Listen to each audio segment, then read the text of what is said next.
మీరిలా ఫోన్లు చేసి అడిగితే ఎక్కడి నుంచి తెచ్చిస్తారు డబ్బులు? ఇంకోసారి ఇలా డబ్బులంటూ ఫోన్లు చేస్తే బాగోదు. ఏమనుకుంటున్నారు?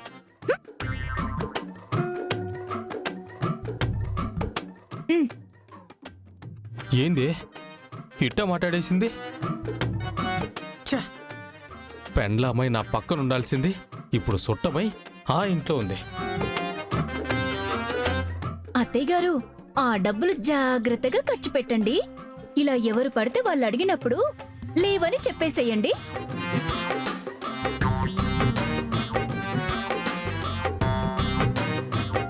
అబ్బాయి, ఏంద్రయ్యమ్మ ఇట్ట ఉండది?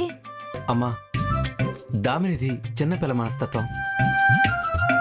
ఈ లైఫ్ మొదలుపెట్టింది ఇప్పుడే కదా. డబ్బుని ఇంటి నుంచి వచ్చిన అమ్మాయి తను ఇలా కాకపోతే ఎలా ఉంటుంది చెప్పు? ఈ వాతావరణం కొద్ది కొద్దిగా అలవాటు చేసుకుంటుంది. మనమే తన ఓపికతో భరించాలి.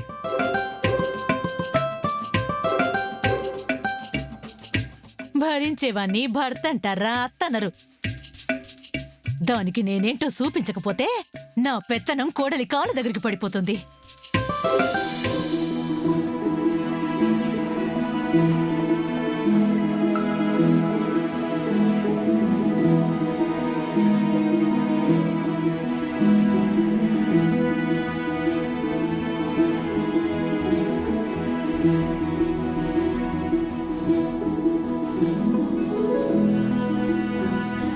ఏవండి,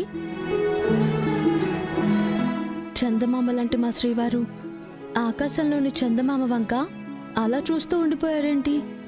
జాబిలమ్మ లాంటి నా శ్రీమతి ఎంతకీ రాకపోయేసరికి మనసుకి ఆరాటం ఎక్కువైంది. ఎదురు చూసిన కనులు అలసిపోయాయి. అందుకే చల్లని ప్రకృతిని చూస్తూ అలా సేద తీరుతున్నాను. అమ్మో, మా ఆయనలో దాగి ఉన్న కవి బయటకొచ్చేశాడు. మీ మాటలు తేనె కంటే తీయగా, మంచు కంటే చల్లగా, వేణుగానల్లా హాయిగా ఉన్నాయి. ఇటువంటి ప్రేమ కబుర్లు మీరు రాత్రంతా చెప్పినా వింటాను. మీరు రండి, చెప్తాను. ఇలా కూర్చోండి.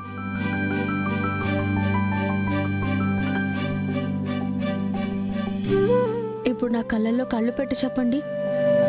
మీరు చెప్పే మాటలు మరణం వరకు గుర్తుండిపోతాయి. పవిత్రమైన మన బంధానికి సాక్షిభూతంగా నిలిచిపోతాయి. హద్దుల్లేని మన ప్రేమకు జ్ఞాపకంగా మిగిలిపోతాయి. చెప్పండి, చెప్పండి. నువ్వు ప్రేమ ప్రేమ అంటుంటే నాకు విషయం గుర్తుకొచ్చింది. నిన్ను ఒక మాట అడగాలనిపిస్తోంది. ఏంటది? అడగండి, అడగండి. ఆలస్యం ఎందుకు? ఓ భార్యని భర్త అడగకూడని మాట అది. నువ్వేం అనుకోవు కదా? అయ్యో నా బంగారు కొండ, నేనెందుకు అనుకుంటాను? మీరు మొహమాటం లేకుండా అడగండి, ఏం పర్లేదు. అది ఏంటంటే అంటే ప్రెసెంట్ జనరేషన్లో కొంతమంది లైఫ్లో మ్యారేజ్ బిఫోర్ లవ్ స్టోరీస్ ఉంటున్నాయి కదా.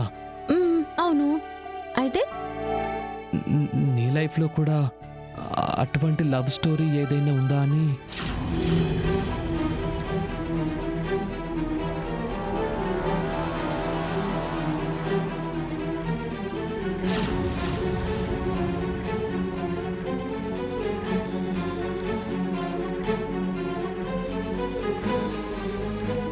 నాకు తెలుసుకోవాలనిపించింది, అందుకే అడిగేశాను. నీకు ఇబ్బంది అనిపిస్తే చెప్పొద్దులే. లేదు లేదు, ఈ విషయం గురించి ఇప్పుడు తేలిపోవడమే మంచిది.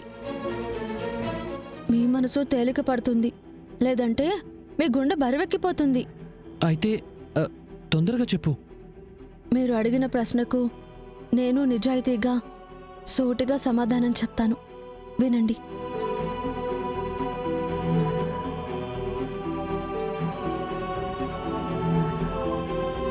మన పెళ్లికి ముందు నాకు ఓ ప్రేమ కథ ఉందండి.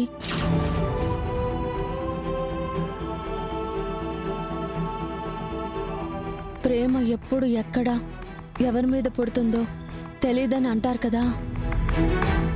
నా విషయంలో కూడా అలాగే జరిగింది. ఎవరతను? మీ పరిచయం ఎలా జరిగింది? మీ ప్రేమ ఎలా మొదలైంది? తొందరగా చెప్పేశారన్యా. మీరు ఇలా కంగారు పెట్టకండి. మీరు ఎక్స్ప్రెస్లా ఫాస్ట్గా అడిగినా నేను గూడ్స్ బండిలా స్లోగా చెప్తాను. ఎందుకంటే ఓ అద్భుతమైన ప్రేమ కావ్యం ఫీల్తో చెప్పాలి. ఆ రోజుల్లోకి వెళ్ళి చెప్పాలి. మా ప్రేమ ప్రయాణంలో జరిగిన సంఘటనలన్నీ ఎంతో బాగుండేవి. ప్రతి చరిత్ర ఒక పుస్తకంలో దాగి ఉన్నట్టు నా ప్రేమ చరిత్ర కూడా ఓ డైరీలో రాసి పెట్టుకున్నాను. ఆ డైరీలో మొదటి పేజీలో ఏం రాసుకున్నానో చెప్తాను వినండి.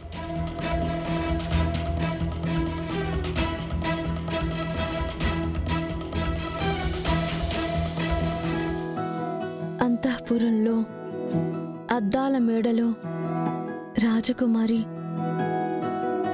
ఏకాంతంగా కూర్చుని కలల రాకుమారుడి గురించి కలలు కన్నట్టు నేను ఏనాడు నా రాకుమారుడి గురించి కలలు కనలేదు. అయినా సరే నా జీవితంలోకి ఒక రాకుమారుడు ప్రవేశించాడు.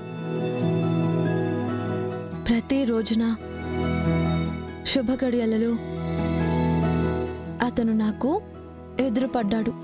స్వయంవరంలో సీతమ్మ తల్లి ఓరకంటతో రామయ్య తండ్రిని చూసినట్టు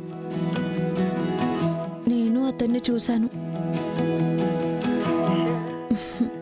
ఆ క్షణం జీవితాంతం మరపురాని క్షణం.